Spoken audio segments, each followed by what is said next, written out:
Me coming from a family that had a bit of dysfunction that affects us in certain ways, from the personalities that we pick up in order to survive the dysfunction.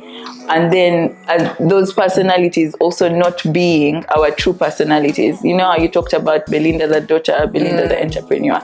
So it's Angela when I am having to deal with a situation of dysfunction at home. There's Angela when we are just chilling at home. There's, so having to realize that, okay, so this personality of Angela's that is ready to fight is not the one that you want to sort of be in. And yet it's a personality that you have to have there because situations will arise that will call for it. Yeah.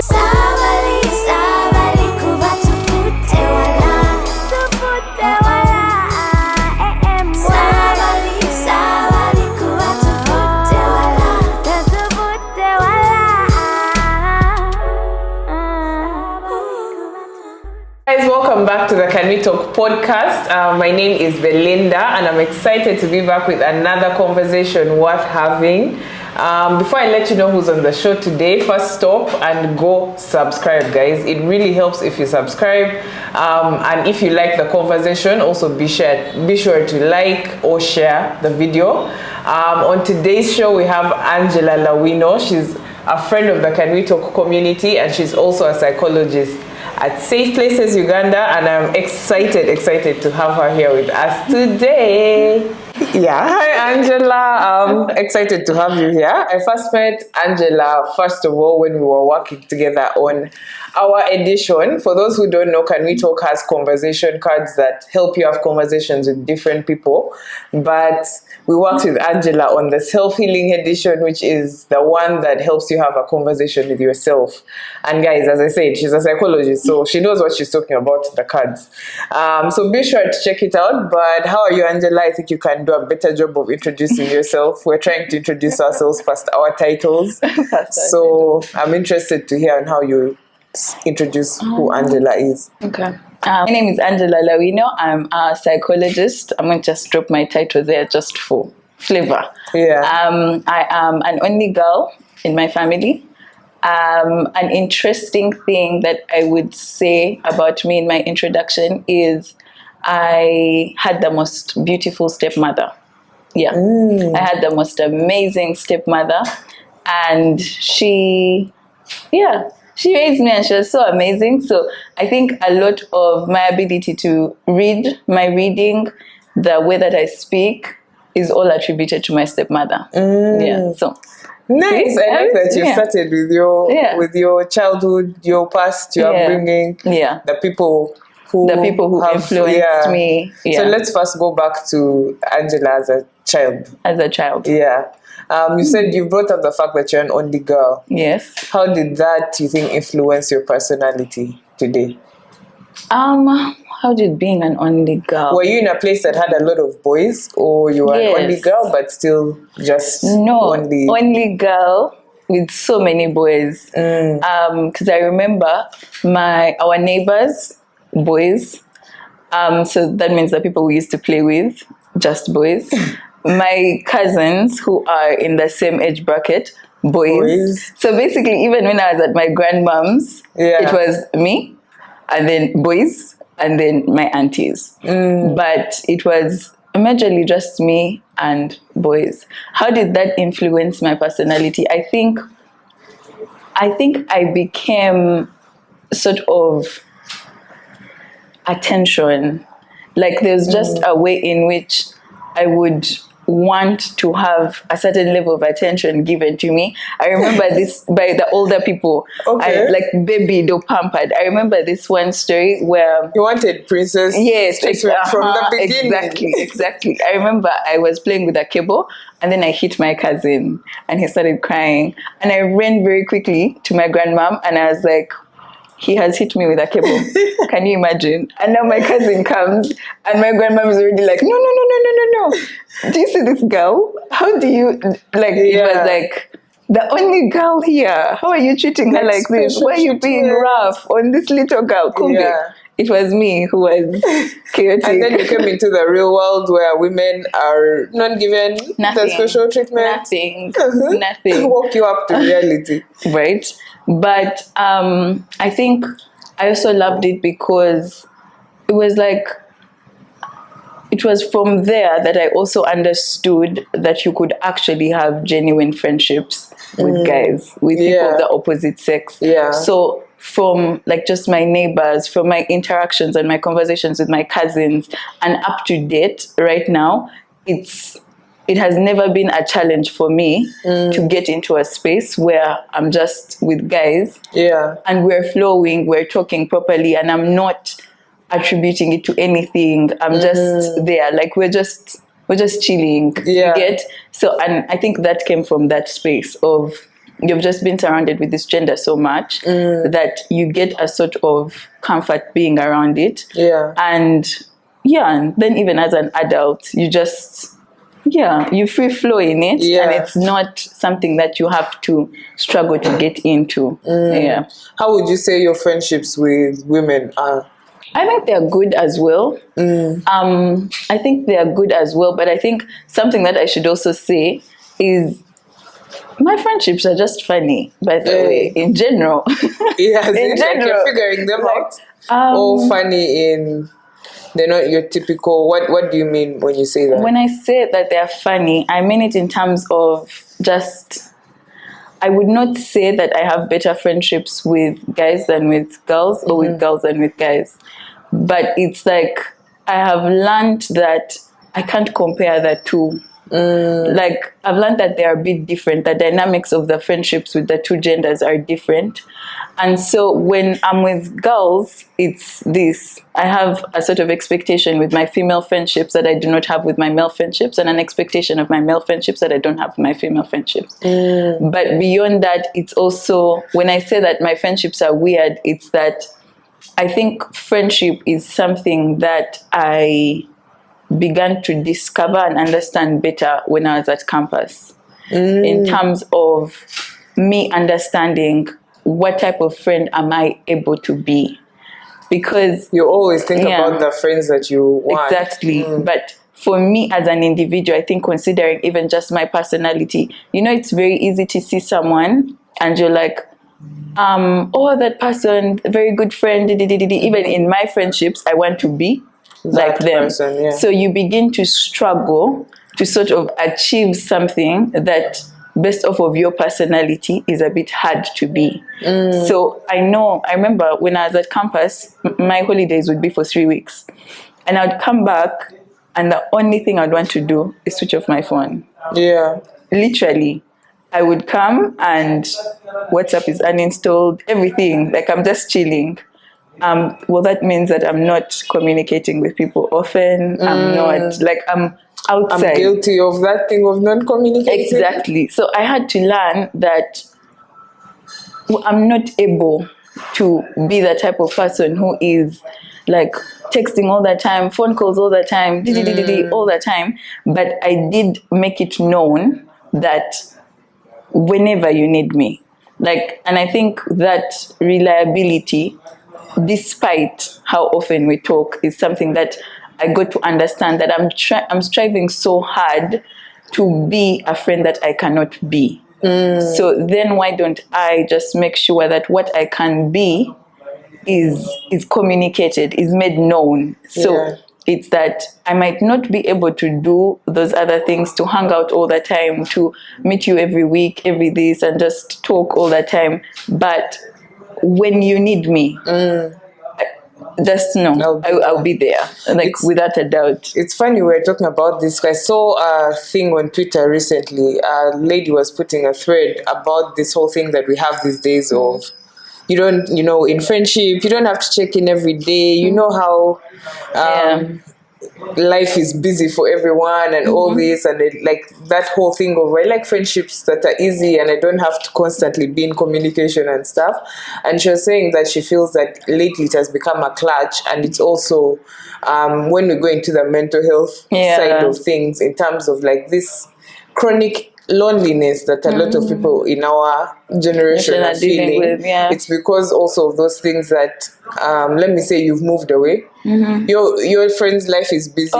You're also busy, and the busyness is actually because you're not getting time to commune all the time. Also contributes to thingy, and she finds that these days it's a lazy mentality towards thing that we say about our friendships, yet you can't pick up the phone and think. What do you think about that whole take? Even both as Angela, away from Angela the psychologist, we are now joking about Angela the psychologist being on the show and just Angela.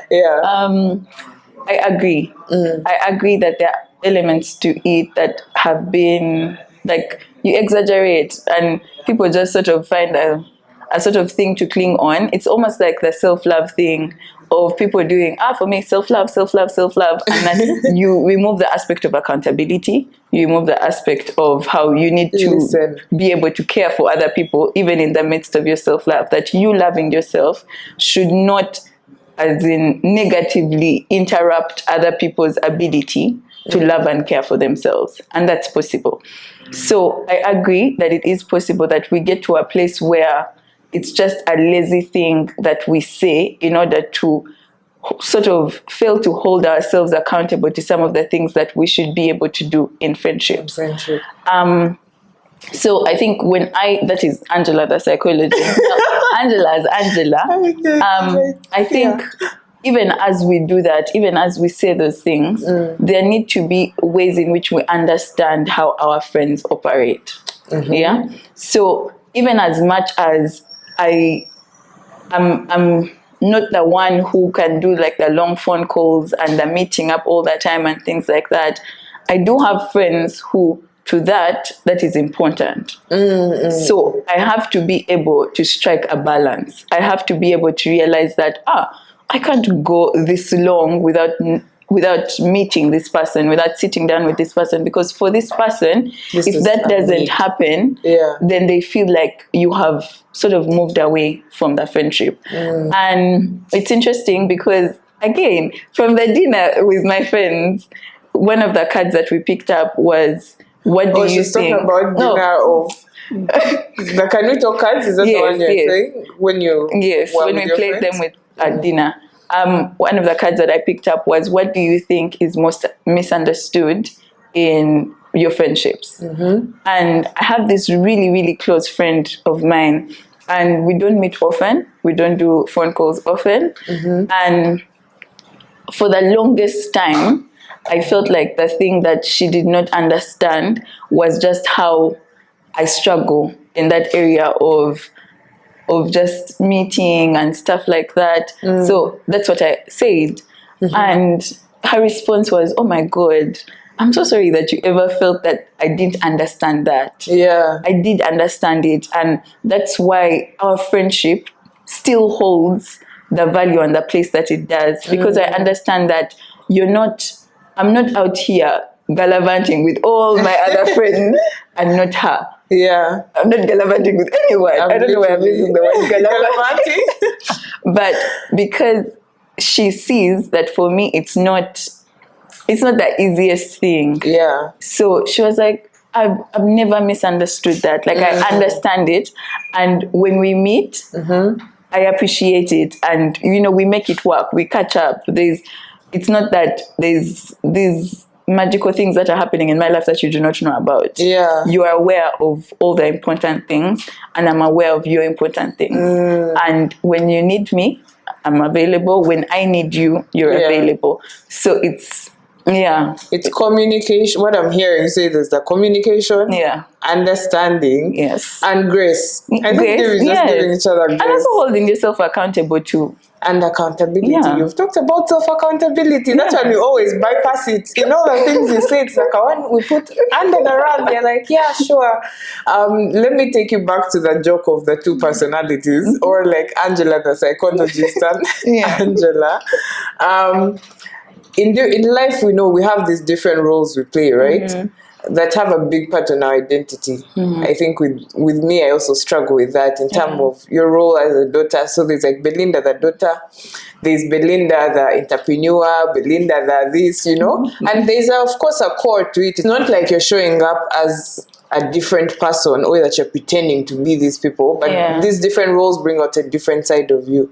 How do you reconcile those two specific identities? And I mean that in the sense of, as a psychologist, I bet there are things which you know in theory that, okay, if I'm sad, I'm supposed to regulate this way, and these like the things of mental health. But then there's life. I'm sure you're also struggling, like there are things you struggle with, or as I always tell my therapist, who is taking care of you, because you're taking on everyone's problems and whatever.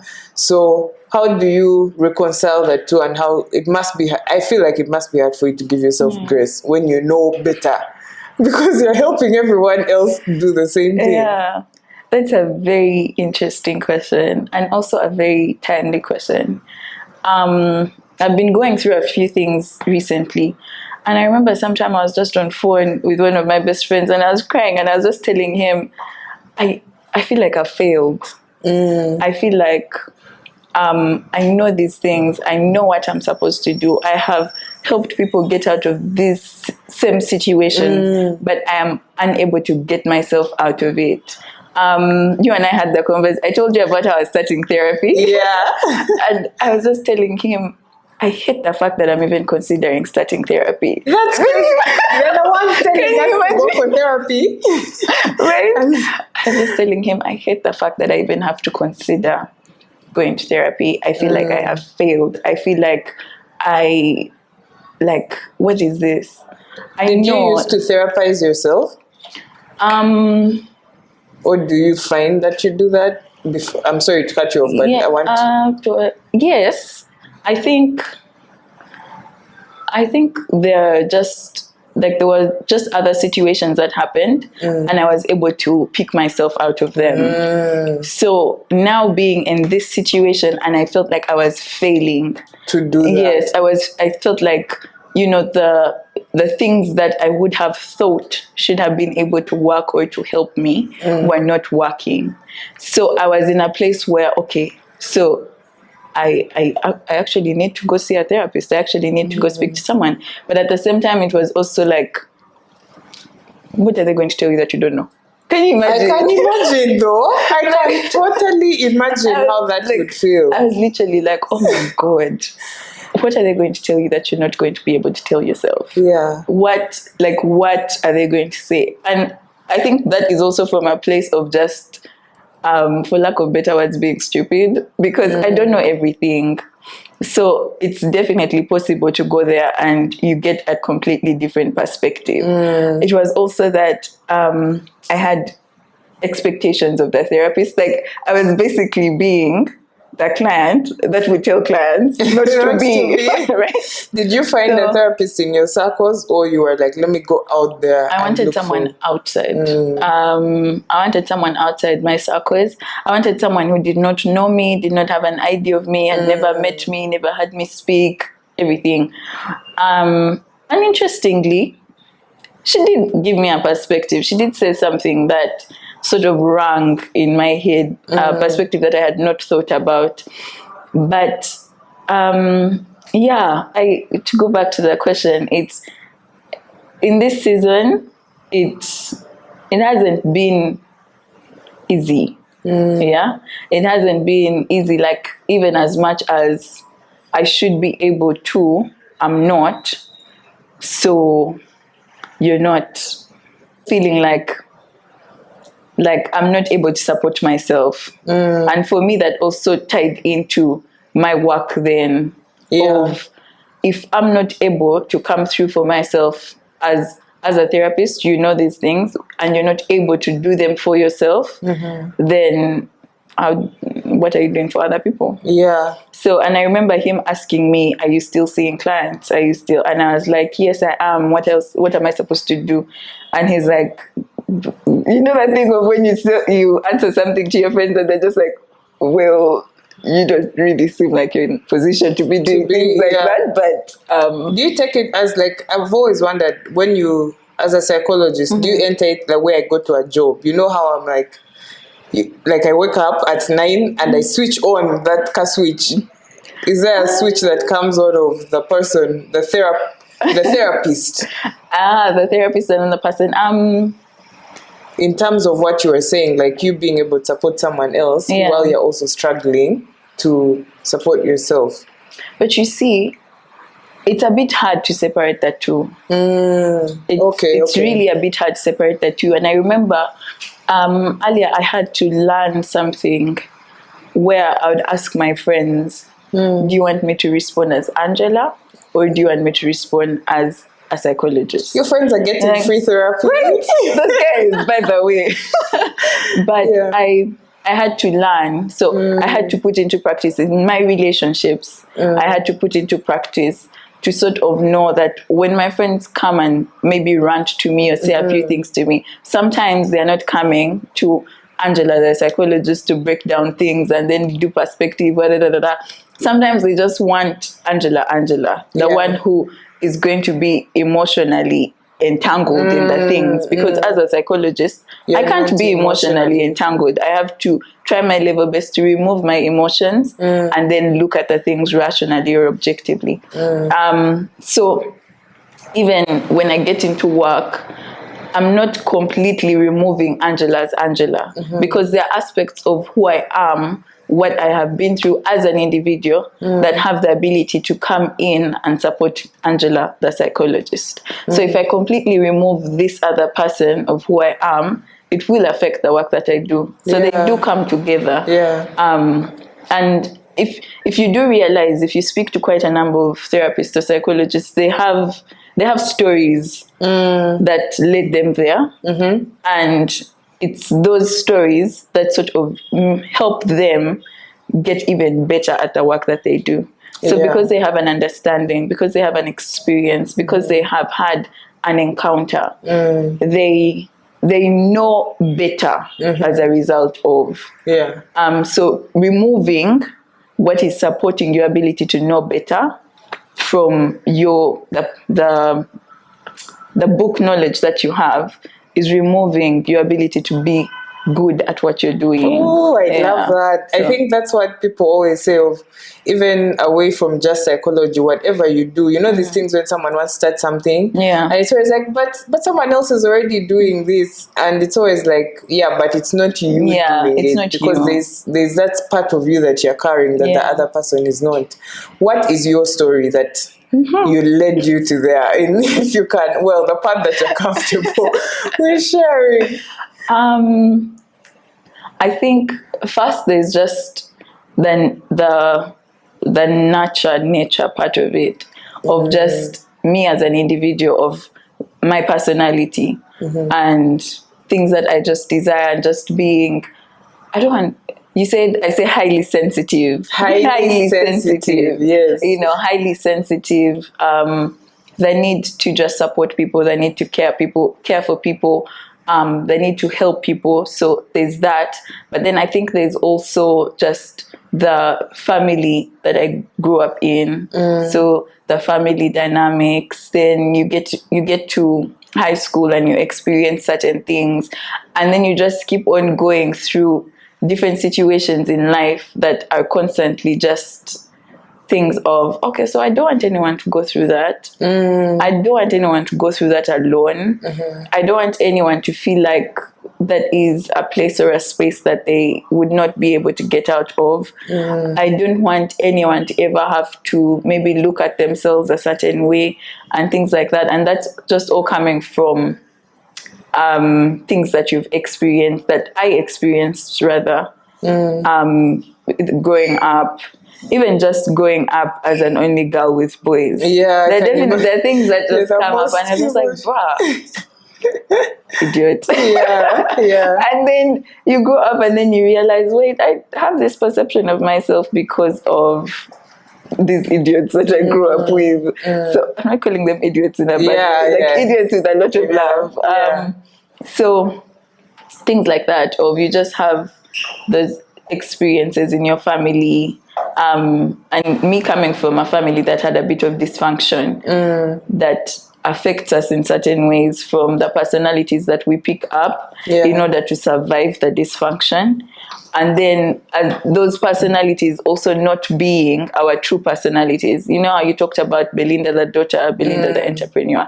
So it's Angella when I am having to deal with a situation of dysfunction at home. There's Angela when we are just chilling at home. There's, so having to realize that, okay, so this personality of Angela's that is ready to fight is not the one that you want to sort of be in. And yet it's a personality that you have to have there, because situations will arise that will call for it. Yeah. So just knowing that there are different people in different situations, different homes, different upbringings that have had to pick up personalities that are not the ones that they want to have, but because they need them for the situations that they are in, then they had to pick them on, to pick them up.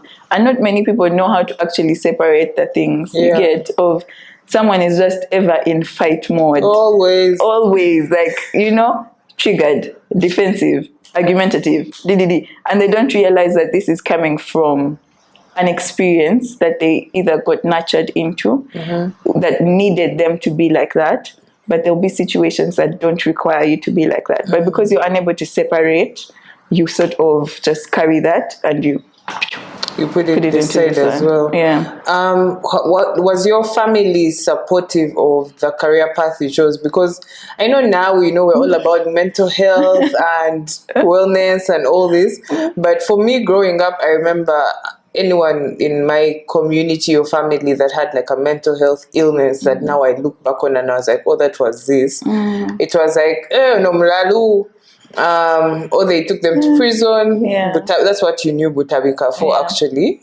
It's not until now that I know that Butabika is actually a place that you can go to and get counseling and all these things.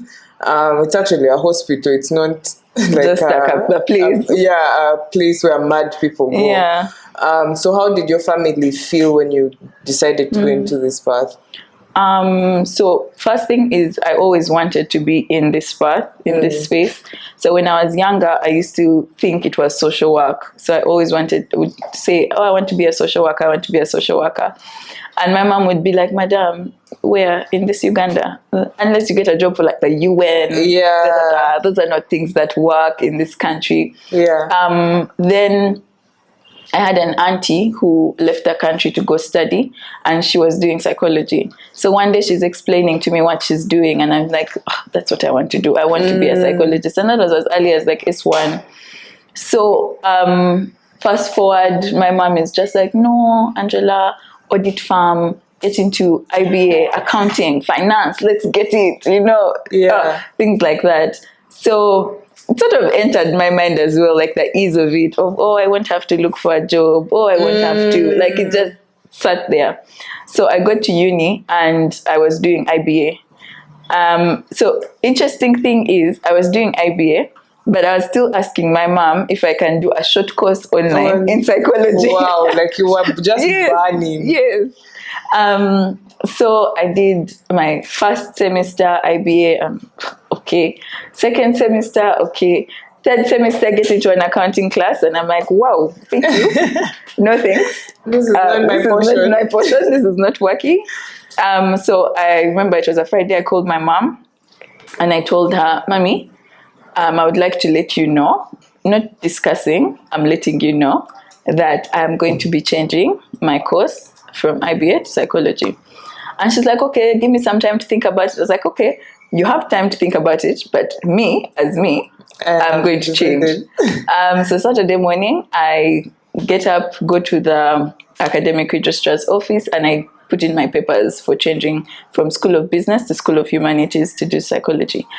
My mom it's not that she didn't want me to do it. She was just concerned about after you've done it, then what? Next? Are there going to be jobs? So but my mom is such an amazing person, because then she just got onto the internet, and whenever we'd talk, she'd tell me, I was reading, and when you do that psychology, you can actually work here and here and here. So you can do this. Like she's like, so which one do you want to do? I noticed that there's this psychology, this psychology, this psychology. She went as far as finding out, so you're going to need a master's, like, and eventually she really, really picked up. So I think she started talking about it with a few friends of hers who stay in the US and Canada, and they'll tell her, she's doing such an amazing course. So I think that also amped her about it. My dad, I actually don't know what my dad's perception was on what I was studying. I don't even think he knew he knew when I transitioned from IBH psychology. I don't even think he knew that I don't even know. But he knows that I studied psychology. He knows. Now he knows that I'm studying psychology, but for then, I don't know. Dads are always like that, first of all. Like, what is your child studying? She's at university. At the end of the day, I know she's there. She seems to be okay, and I'm happy. And then when you graduate, she graduated. What was she doing? She graduated. Good university, good course. Yeah. She's not even working. Yeah. So before we go to the last part of the episode where we answer, can we talk card? You treat us like your mother. What is psychology? Because we throw around these words all the time. Now, I'm sure there's someone who has been watching this whole time and you're like, okay, it's a psychologist, really. That therapist, is it the same thing? Psychiatrist. I'm trying to remember the other terms. What is the difference? Okay. And who does someone go to for what? Yeah. Okay, so I'll start with psychiatrist. A psychiatrist is a medical doctor. So basically they were in medical school and then they went into psychiatry. So they specialize in psychiatry. That way someone can specialize in pediatrics or dermatology and things like that. So a psychiatrist is a medical doctor. So a psychiatrist is who you go see for a diagnosis for a mental illness. So for example, if you notice that some things are a bit off with someone, maybe they are uncoordinated, they are those things that you notice and you're like, this seems off. Mood changes. Yeah, huge mood changes. The way they eat, in terms of, is this person having a huge appetite? Are they binging? Are they purging after eating? Things like that. So when someone who's facing problems with addiction, go to a psychiatrist as well. So a psychiatrist is who you go to for an assessment or a diagnosis for a mental illness. Okay. And then a psychiatrist is also who you go to for medication. So they're the ones who prescribe. Then they also do reviews on how is the medication supporting you. Do we need to amp the dose? Do we need to reduce? Do we need to start weaning you off? That's a psychiatrist.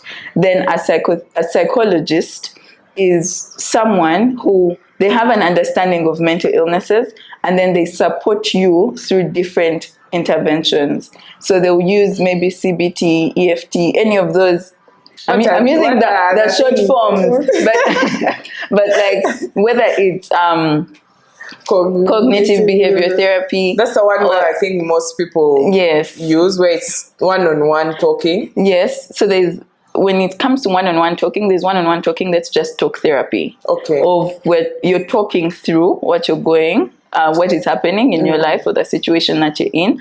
And then through that talking, I am maybe identifying gaps, giving you the other side of the coin, things like that. So that's just conversation, talk therapy.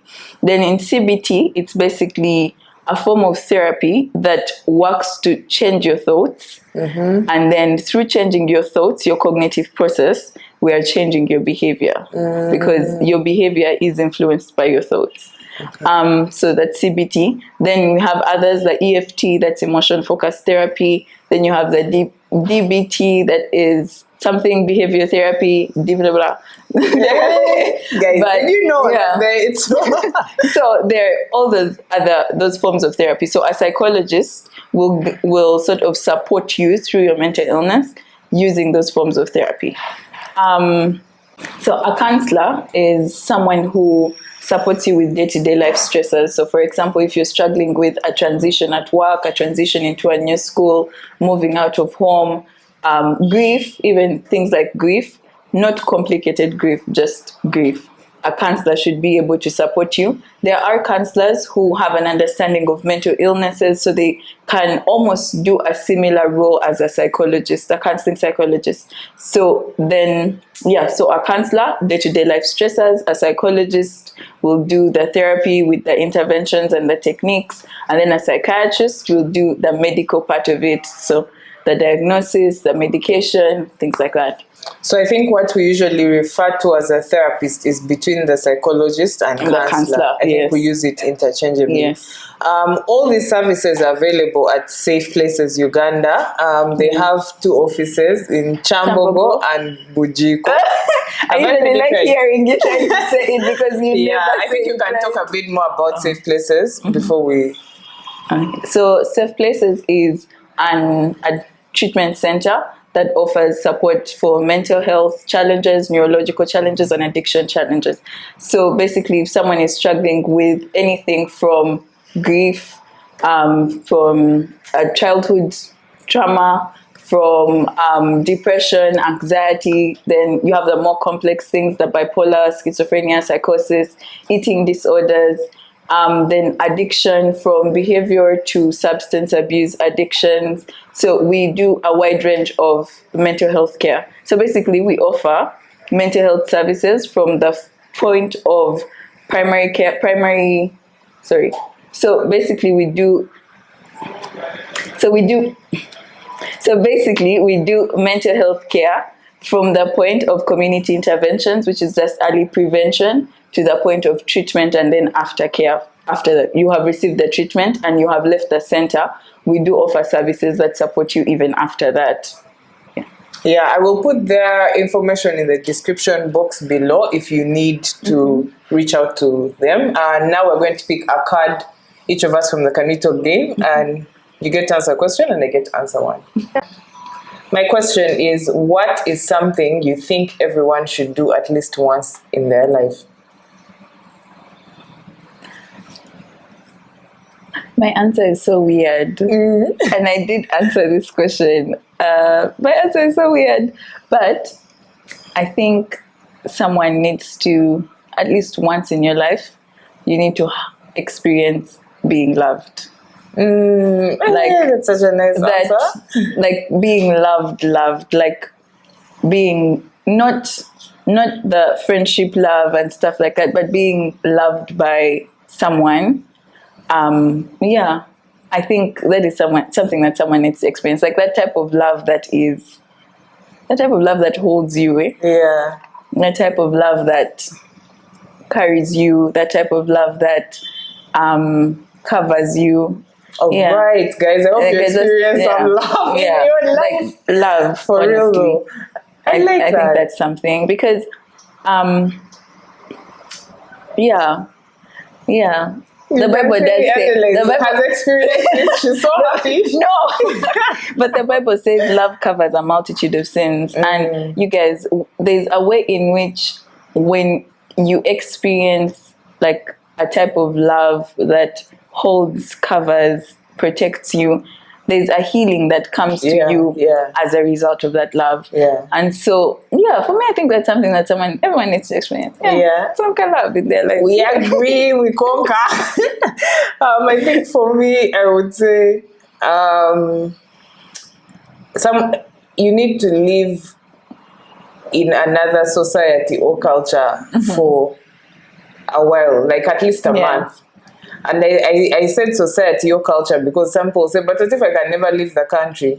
You go stay in Gulu for a month. Like there's that thing of being in a place that you didn't grow up in, where everything and is easy, and your community is around, that sort of forces you to be go comfortable. Within, to just explore yourself a bit. And it also, I think, stretches you in different ways compared to if you've always been in the place that you've always known. And also, and it's not the same as traveling to a place, you know, because like when you just traveled for like 2 days, you're like, oh my God, I love this beautiful culture. Yeah, go live there for a month. It's interesting if you didn't say that. Yeah. I was going to say, but I would add to try that. Yeah. Like there's something that it does for you, like having to sort of learn to live in a new place on your own. On your own, yeah. It's something. It's something, yeah. And yours? Mine is, what did you think you would outgrow but haven't? I'm like, I think going to the club and enjoying it. Like, not that I go the way that I used to, but I thought at some point it won't be as enjoyable. But it's not at the same like rate that I go when I used to. But up to now, I enjoy a night where I go and there's music and I dance. And you thought you'd have outgrown it by now? Yeah, at least it's, maybe there's a bit of outgrowing since it's not at the same rate. Yeah. But yeah, I think until I'm 60, I'll be turning up at least once in the year. Yeah. So it's interesting. I asked you this question, but I didn't have an answer to it. But I really wanted to hear what yours was. Yeah. So I asked it, what do I think I would have outgrown by now? What do I think? I think I would have thought that my relationship with my mom would have changed to become. Recently, I was telling her that I used to feel very weird when I would be having conversations with people and I'd actually say something like, oh, my mom helped me do that. Like, so recently I've been struggling with eating and my appetite and things like that. So my mom gets up in the morning and she'll make me breakfast and then she'll pack for me lunch. So usually for like at office, so you got up in the morning and I'm like, no, my mom did it for me. And I'd be like, but you girl. And I'd feel so weird about it. And even from before, I remember someone in high school made a comment and said, but you, when you get married, aren't you just going to give your mom a spare key to your house to come whenever she wants? So for some reason, I just thought that as I get older, maybe my mom and I, like that car thing that we have, it will just become more mature. And like, I just thought that maybe when people are older, they just stop speaking about their moms. They just, you become your own woman. So that's something that I thought I would have outgrown, like just my thing with my mom. But it's funny, I find that when I talk to my friends, most women get closer to their mothers as they get older. Like, so whatever was there is just increasing. Thank you, Angela, for coming on the Can We Talk podcast. I really enjoyed the conversation with you. I hope you guys learned something.